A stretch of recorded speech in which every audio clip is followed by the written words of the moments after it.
Oke, baik. Assalamualaikum warahmatullahi wabarakatuh.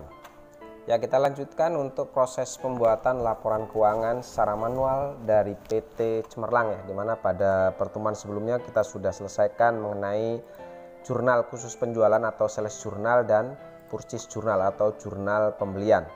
Ya, kita masuk pada pertemuan kali ini mengenai jurnal penerimaan kas ya. Jadi perlu diketahui bahwa jurnal penerimaan kas ini adalah jurnal yang akan kita gunakan untuk mencatat setiap adanya transaksi penerimaan kas ya. Makanya di sini digunakan jurnal penerimaan kas. Jadi jurnal yang akan kita gunakan untuk mencatat setiap adanya transaksi penerimaan kas.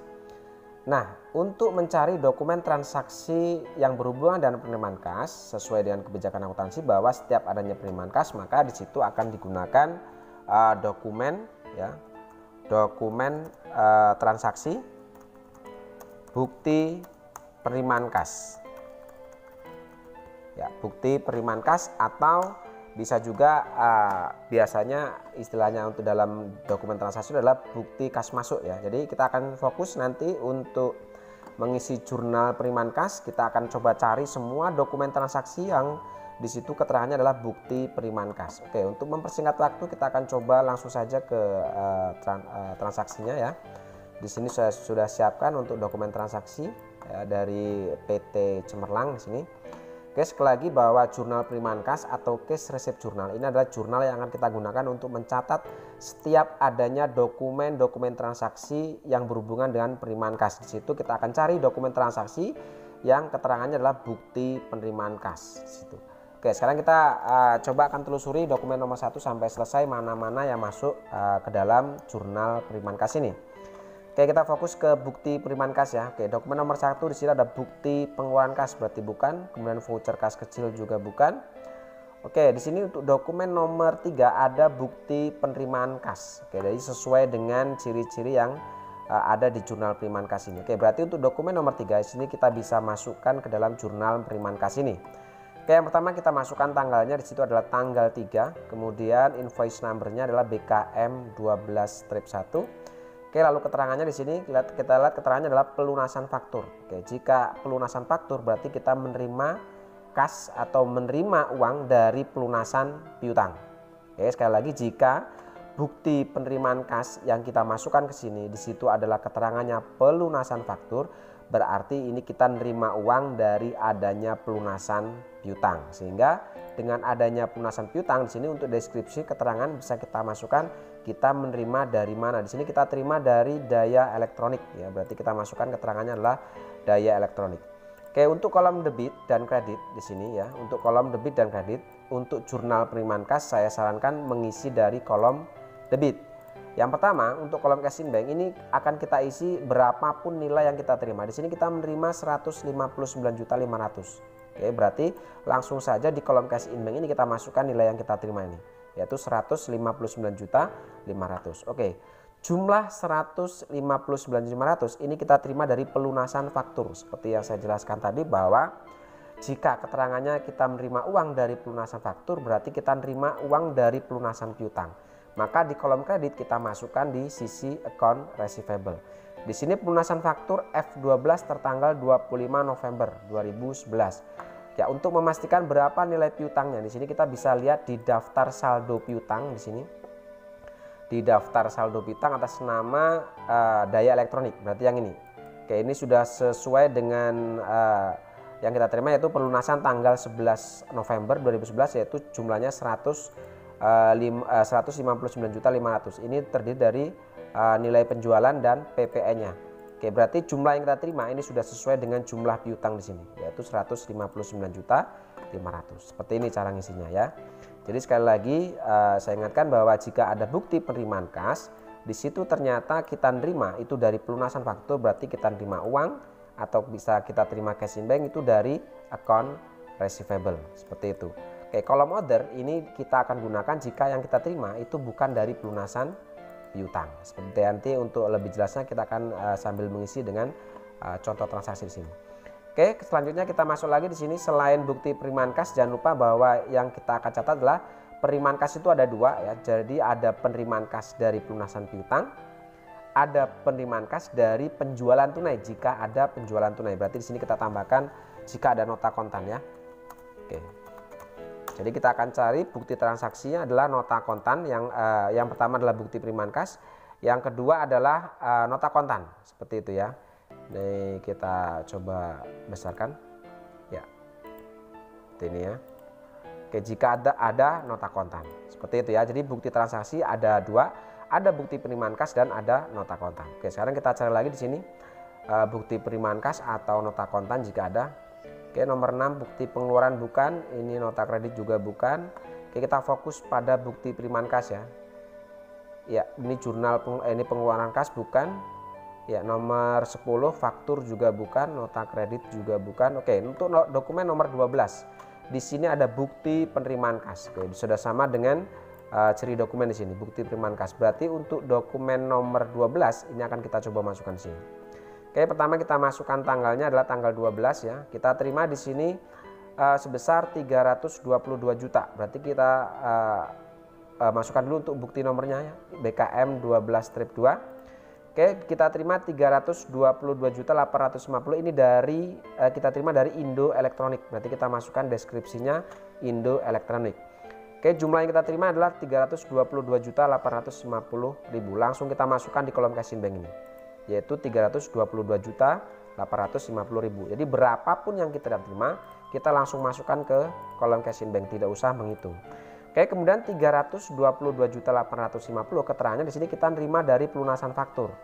Ya, seperti saya sampaikan tadi bahwa jika kita nerima uang dari pelunasan faktur, maka kita nerima itu dari pelunasan piutang. Berarti untuk tanggal 3 dan tanggal 12 ini sama ya. Caranya sama. Tanggal 3 dan tanggal 12 sama-sama kita nerima dari adanya pelunasan piutang. Berarti kita masukkan di kolom current receivable sini untuk memastikan berapa nilai piutangnya. Di sini untuk pelunasan faktur tertanggal 6 Desember dikurangi dengan sales retur. Berarti kita lihat untuk transaksi tanggal 6 Desember tentunya pasti akan ada transaksi penjualan di sini. Ya, ini. Ya, kita jual tanggal 6 itu kepada Indo Elektronik. Ini sudah sesuai di sini. Kita jual kepada Indo Elektronik. Jumlah piutang yang muncul di sini adalah 395.450. Ini jumlah piutang yang muncul tanggal 6. Kemudian keterangannya tadi adalah dikurangi dengan retur. Oke, di sini pasti akan ada retur, ada nota kredit. Ya, ini ada retur yaitu 72.600. Sekarang kita coba hitung di sini. Di luar sini coba kita hitung. Kita punya nilai piutang tadi adalah untuk tanggal 6 itu 395 juta ya. Berapa? 450. Ya, kemudian di sini dikurangi dengan nilai piutang. Dikurangi dengan nilai retur, berarti returnya tanggal 7. Nilai retur di sini adalah 72.600. Oke, untuk mengetahui berapa nilai piutangnya berarti total penjualan atau penjualan ini dikurangi dengan nilai retur. Jadi nilai penjualan, total nilai penjualan atau total piutang yang muncul tanggal 6 dikurangi dengan total nilai retur tanggal 7 ya. Maka di sini bisa ketemu jumlah, berarti total penjualan dikurangi nilai retur sebesar 322.850. Ini sudah sesuai dengan jumlah yang kita terima. Berarti di sini nilai piutangnya itu adalah sejumlah dengan nilai kas yang kita terima. Jadi untuk mengetahui berapa nilai piutang, jika keterangannya tadi adalah dikurangi dengan nilai retur, maka kita lihat transaksinya, kemudian kita kurangkan dengan adanya sales retur itu. Itu seperti itu cara mencari nilai piutangnya. Oke, itu transaksi dokumen nomor 12 bukti penerimaan kas. Sekarang kita masuk lagi atau kita cari lagi. Oke, tanggal 13 ini ada nota kontan. Ya, ini sesuai dengan data-data atau dokumen yang bisa masuk di jurnal penerimaan kas. Selain bukti penerimaan kas adalah nota kontan. Tetapi nota kontan di sini kita harus perhatikan di sini ya. Nota kontan itu adalah bukti transaksi tunai. Oke. Jadi nota kontan itu adalah bukti transaksi tunai.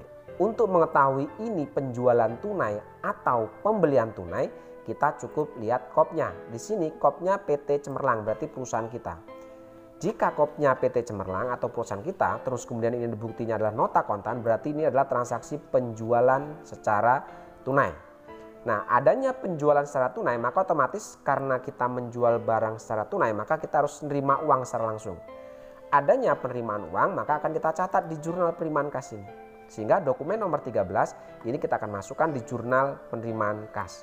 Oke, sekarang kita masukkan tanggalnya 13 ya di sini, kemudian nomornya di sini adalah KN01. Oke, deskripsi atau keterangannya kita terima dari penjualan tunai. Lalu jumlah yang kita terima di sini untuk cash in bank, kita terima di sini adalah 378 juta sekian. Kita langsung masukkan di sini di kolom cash in bank 378.400.000 jumlah yang kita terima di sini.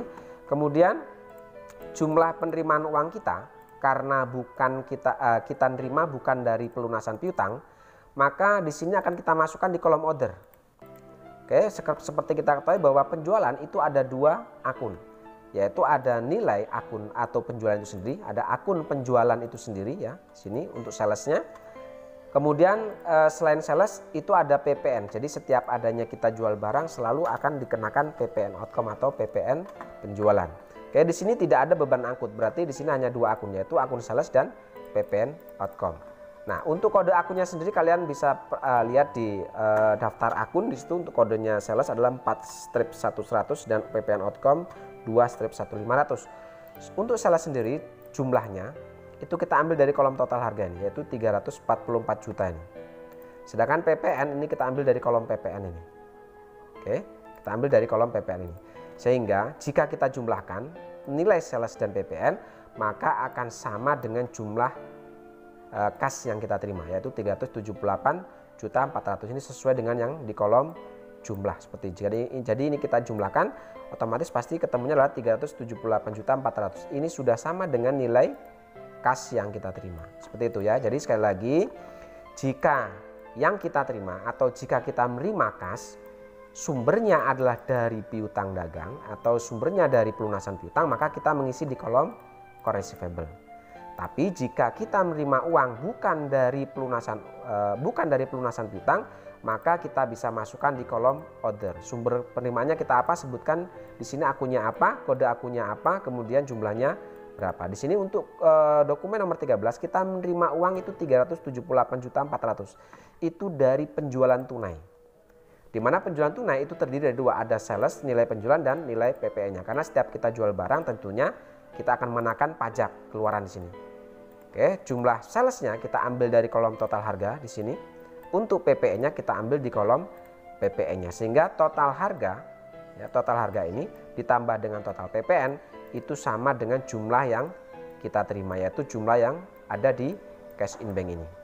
Oke, itu dokumen nomor 13. Oke, selanjutnya kita cari dokumen yang lainnya. Oke, dokumen nomor 14 di sini kita kembali lagi ada jurnal, ada penerimaan kas, bukti penerimaan kas. Berarti dokumen nomor 14 kita akan coba masukkan juga di sini. Oke, tanggalnya di sini kita masukkan tanggal 14, keterangannya adalah BKM 12-3. Oke, di sini kita terima dari Indo Elektronik. Ya, kita masukkan di kolom keterangan atau deskripsinya adalah Indo Elektronik. Kita terima uang sejumlah 316.800.000. Oke, kita terima uang sejumlah 316.800.000. Oke, lalu kita masuk kolom kredit. Pertanyaannya, jumlah yang kita terima 316.800.000 ini dari mana? Kita lihat di kolom keterangan. Di sini keterangannya 316.800.000 kita terima dari pelunasan faktur. Berarti karena keterangannya adalah pelunasan faktur, berarti kita terima dari pelunasan piutang. Berarti kita ngisinya di kolom account receivable. Nah, untuk mengetahui berapa piutang yang muncul di sini, kita bisa lihat bahwa ini adalah pelunasan faktur tanggal 29 November atas nama Indo Elektronik. Kita lihat di daftar saldo piutang apakah betul atas nama Indo Elektronik tanggal 25 ya, berarti yang ini tanggal 29 ya. Ini jumlahnya 316.800.000. Oke, sudah benar, berarti jumlah ini yang kita terima ya. Jadi total piutang ini yang kita terima pada tanggal berapa tadi? Yang kita terima tanggal 14. Oke, jadi kita terima tanggal 14, itu jumlah piutangnya tadi adalah 316 juta. Berarti kita langsung masukkan di sini ya.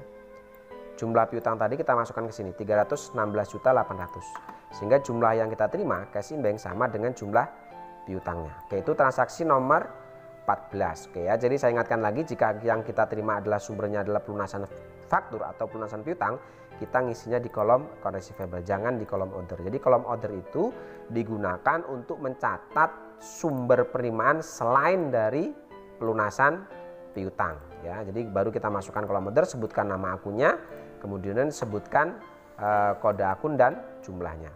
Oke, kita lanjut dokumen selanjutnya. Nomor 15 pengeluaran bukan, ini pengeluaran juga bukan. Oke, nomor 17 faktur bukan, ini pengeluaran. Oke, dokumen nomor 19 tanggal 20, di situ ada jurnal, ada penerimaan kas atau bukti penerimaan kas. Oke, sekarang kita masukkan di sini tanggalnya tanggal 20, kemudian nomornya BKM 12-4, keterangannya di sini kita nerima itu dari piutang sebesar 15 juta yang telah dihapuskan dalam bulan Juli atas nama pelanggan Mega. Jadi kita terima dari Mega Elektronik. Kita masukkan keterangannya Mega Elektronik. Jumlah yang kita terima di sini ada 9 juta. Jadi jumlah yang kita terima ini langsung kita masukkan kolom Exim Bank 9 juta. Oke, keterangannya di sini adalah piutang sebesar 15 juta yang telah dihapuskan dalam bulan Juli atas nama pelanggan Mega ternyata dapat dibayar kembali per tanggal tersebut dengan yaitu sebesar 60%-nya. Jadi gini, untuk dokumen nomor 11 ini, jadi piutang atas nama Mega Elektronik sebelumnya, ini karena dia tidak bayar-bayar, berbulan-bulan tidak bayar, ini terjadi piutang untuk tanggal, bulan Juli ya. Karena tidak bayar maka perusahaan menghapuskan piutang itu. Oke, karena sudah dihapuskan pada saat tanggal 20, ternyata tiba-tiba Mega Elektronik ini datang, kemudian melunasi hutang 15 juta ini.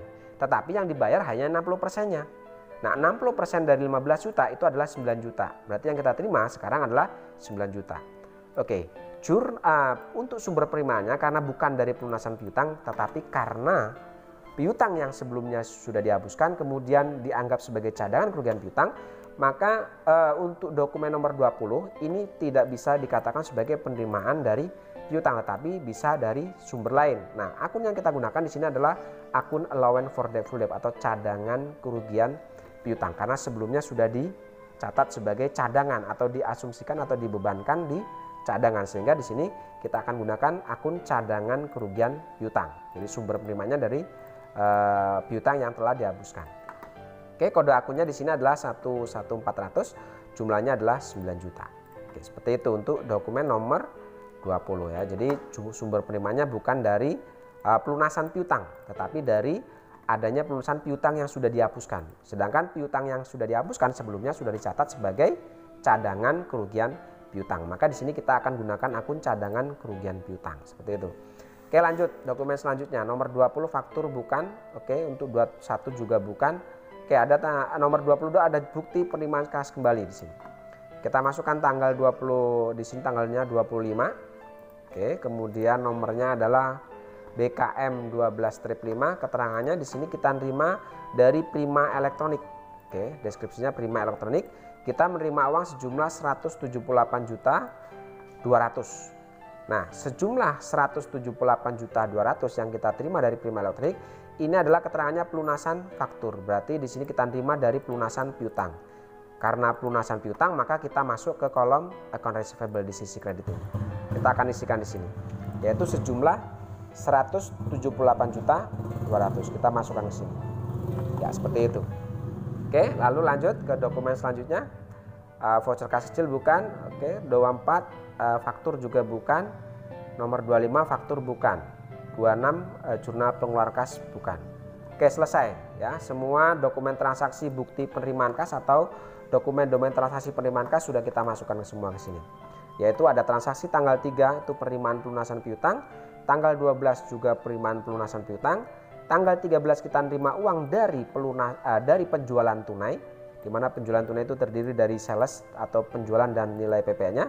Tanggal 14 kita nerima dari pelunasan piutang, tanggal 20 kita nerima dari piutang yang telah dihapuskan, dan tanggal 25 kita nerima uang atau kita nerima cash in bank dari adanya pelunasan piutang. Oke, setelah semua dokumen transaksi yang berhubungan dengan penerimaan kas ini kita sudah masukkan, maka kita akan coba jumlahkan masing-masing kolom. Yang pertama kolom cash in bank kita jumlahkan di sini. Oke, ketemu 1.364.750.000. Kemudian kolom order di sisi debit kosong. Ya, di sini kemudian di sini ada kolom receivable itu kita jumlahkan ketemu nilai 977.350.000. Oke, kolom order sisi kredit ini kita jumlahkan ketemu nilai 387.400. Ini terdiri dari sales, PPN, allowance for doubtful debt.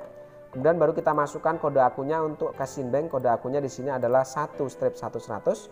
Untuk account receivable kode akunnya adalah 1/1300.